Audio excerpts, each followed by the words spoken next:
Assalamualaikum guys. Jadi setelah kita mengenal planet-planet yang ada di tata surya ini dan juga mengenali metamorfosis pada hewan, kali ini aku akan mencoba menjelaskan tentang tanaman-tanaman yang ada di Pecangpak. Apa aja sih? Yuk, check it out. Nah, pertama adalah temulawak. Tanaman ini berasal dari Pulau Jawa dan tersebar di Asia Tenggara.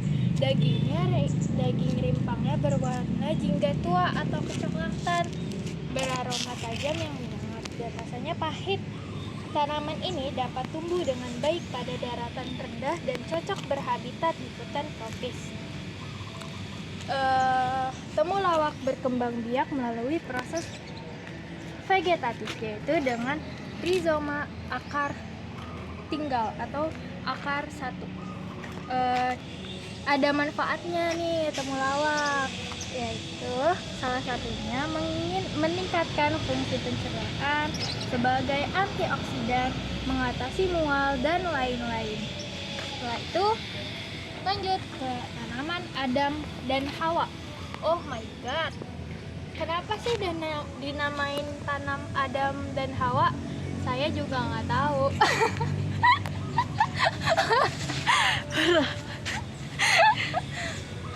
Tanaman kesini aja. Tanaman Adam dan Hawa atau yang kita kenal jinjilan, bahasa latinnya Roeo discola, yaitu tanaman yang berasal dari daratan Amerika Tengah. Tanaman Adam dan Hawa atau jinjilan memiliki ciri dua warna pada daunnya. Bisa dilihat pada kamera, yaitu warna ungu dan hijau ya guys. Nah, bentuk daunnya seperti pedang dengan bagian ujungnya yang runcing.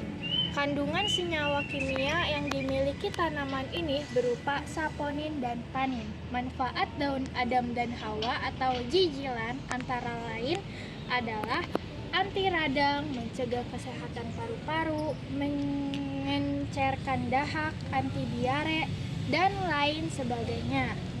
Setelah itu, kita akan mengenali kumis kucing.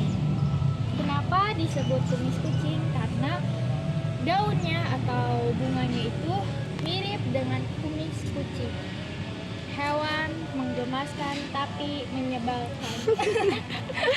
Gara-gara modal aja itu teh guys.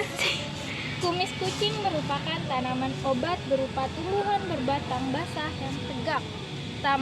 Tanaman kumis kucing berasal dari wilayah Afrika tropis. Disebut kumis kucing karena kumpulan benang sari bunganya panjang dan menjulur dari dua sisi yang berbeda sehingga mirip dengan kumis kucing. Dan untuk obat digunakan daun yang segar atau yang telah dikeringkan. Herba kumis kucing rasanya manis sedikit pahit. Dan manfaat dari daun kumis kucing yaitu antara lain meredakan batuk, mengatasi rematik, mengobati gangguan ginjal, membantu proses detoksiasi, mengurangi gatal dalam alergi, dan lain sebagainya. Dan kita akan lanjut ke daun dewa 19. Daun dewa atau nama latinnya adalah Ginura spodocina, yaitu tanaman mujarab yang berasal dari Myanmar dan Cina. Tanaman ini sering dijadikan sebagai pengobatan. Daunnya berkembang biak dengan umbi atau stek batang. Bagian yang digunakan untuk sarana pengobatan adalah daunnya yang mengandung senyawa flavonoid, saponin, dan minyak atsiri. Manfaat daun dewa yaitu mengobati kanker, melancarkan peredaran darah, menghentikan peredaran darah, penurunan panas, detoksiasi tubuh, pengobatan infeksi kerongkongan, merawat luka, dan antiinflamasi. lanjut. Kencur. Kalian pasti udah dengar kencur kan? Kencur ini yang ada di seblak itu guys, kalau kalian gak tahu. Nah, kencur ini atau bahasa latinnya adalah Kaempferia galanga, adalah tanaman yang mempunyai akar batang yang tertanam di dalam tanah.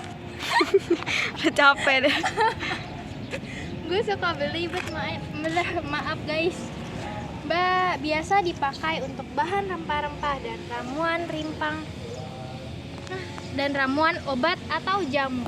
Bagian tanaman kencur yang sering digunakan adalah rimpang, akar, dan daun. Semuanya guys bisa digunakan. Itu kan kalau dimakan juga bisa itu daun, dilalap gitu. Iya, buat lalap. Nah, kencur merupakan temu kecil yang tumbuh subur di daerah daratan rendah atau pegunungan yang tanahnya gembur dan tidak terlalu banyak air. Kencur berkembang biak melalui reproduksi vegetatif, yaitu dengan rizoma atau akar tinggal. Manfaat kencur untuk kesehatan yakni anti radang dan anti nyeri, memberikan efek tenang, antidepresan. Nah, ini tuh mungkin karena kita sering makan seblak kayak lagi stres gitu, terus dia kan jadi jadi relax gitu, itu artinya ada kencur. Itu Kandungan kencur ya. manfaat dari kencur. Nah, setelah itu mengusir kutu dan membasmi nyamuk, mencegah munculnya sel kanker, mengobati batuk berdahak, dan mengobati diare. Selain itu ada bunga kenop atau bahasa latinnya adalah Gomphrenia globosa, yaitu tanaman yang berasal dari Amerika Tengah, tepatnya di daerah Guatemala hingga Panama. Namun, tanaman tersebut bisa tumbuh subur di Indonesia karena iklimnya yang sama-sama tropis.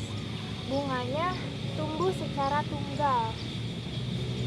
Tekstur batangnya lunak tetapi tegak dan kaku. Di dalam bunga kenop terdapat kandungan zat beta-cyanin yang memiliki efek perlindungan pada sistem syaraf. Beta-cyanin adalah pigmen tanaman yang berwarna yang memiliki manfaat kesehatan kaya antioksidan. Manfaat dari bunga kenop yaitu antara lain mengobati flu, menurunkan kolesterol, mencegah radikal bebas, mengobati luka atau gigitan serangga, melawan sel kanker, mengobati infeksi saluran kemih, menurunkan tekanan darah tinggi, mengatasi masalah prostat, dan dapat digunakan sebagai tanaman hias karena bunganya yang cantik seperti saya. Selanjutnya ada jahe. Yang mana ini? Sama aja. Oh, ini yang udah gede. Atau bahasa latinnya adalah Zingiber officinale. Adalah tumbuhan yang rimpangnya sering digunakan sebagai rempah-rempah dan bahan baku pengobatan tradisional. Sama seperti kencur, jahe ini kaya akan manfaat karena digunakan oleh manusia sebagai rempah-rempah dan pengobatan lainnya. Manfaat jahe untuk mengatasi mual dan baca saja sendiri. Dan yang terakhir itu adalah lidah buaya. Tapi ini yang terakhir kedua adalah kunyit atau bahasa latinnya Curcuma domestica. Adalah tanaman rempah-rempah dan obat dari wilayah Asia Tenggara. Kunyit sering digunakan sebagai bumbu dalam masakan. Selain itu juga dapat sebagai masker wajah guys, karena kunyit ini banyak sekali manfaatnya, antara lain membantu meningkatkan daya tahan tubuh, meredakan nyeri haid, yang kalian tahu kan Kiranti. Nah, itu tuh salah satunya ada bahan dari kunyit guys. Nah, terus meredakan gatal-gatal pada kulit, membantu mengatasi gangguan sistem pencernaan, membantu menurunkan badan guys, dan meminimalkan risiko penyakit kardiovaskular, membantu mengendalikan gula darah, memelihara fungsi otak, dan meminimalkan risiko kanker. Dan kunyit ini berkembang biak melalui produksi vegetatif, yaitu dengan rizoma atau akar tinggal. Dan yang terakhir ada lidah buaya. Enggak deng. Terakhir ada suji hijau. Sekarang kita ke lidah buaya. Lidah buaya atau yang kita sebut aloe vera adalah tumbuhan tanpa batang atau berbatang pendek dengan tinggi hingga 60-100 cm. Berkembang biak dengan tunas. Daun dagingnya tebal berwarna hijau atau hijau keabuan, dan sebagai varietas memiliki bintik putih pada permukaan batangnya. Pinggir daunnya berbentuk gerigi putih kecil hingga disebut seperti lidah buaya. Lidah buaya berasal dari Jazirah Arab, dibudidayakan untuk pertanian, pengobatan, dan tanaman hias.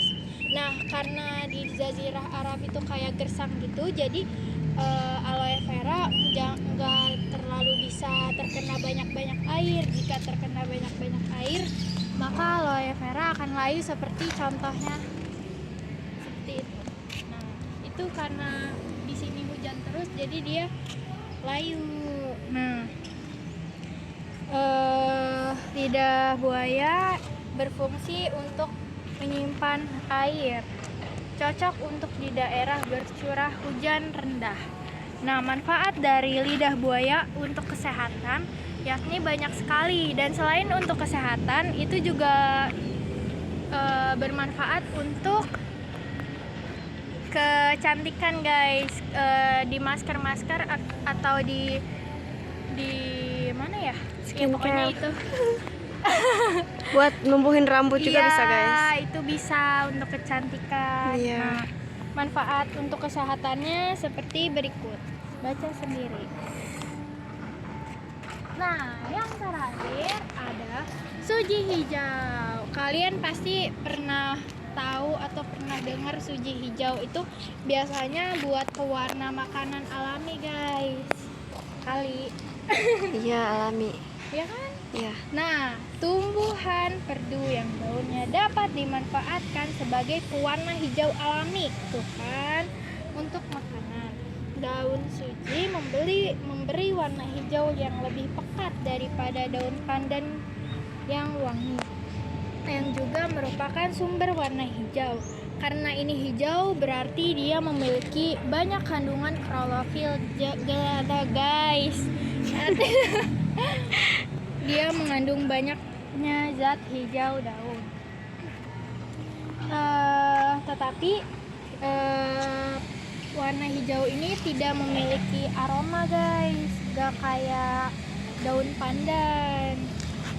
Karena dia mengandung senyawa yang baik untuk kesehatan seperti alkaloid, flavonoid, tanin, saponin, dan vitamin C.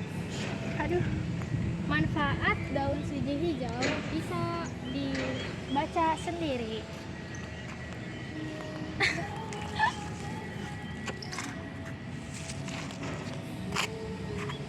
Udah. Udah, segitu dulu guys. Semoga info yang aku dan Kanisa berikan bermanfaat. Sampai jumpa lagi di vlog berikutnya. Salam Alia Tessa. Assalamualaikum.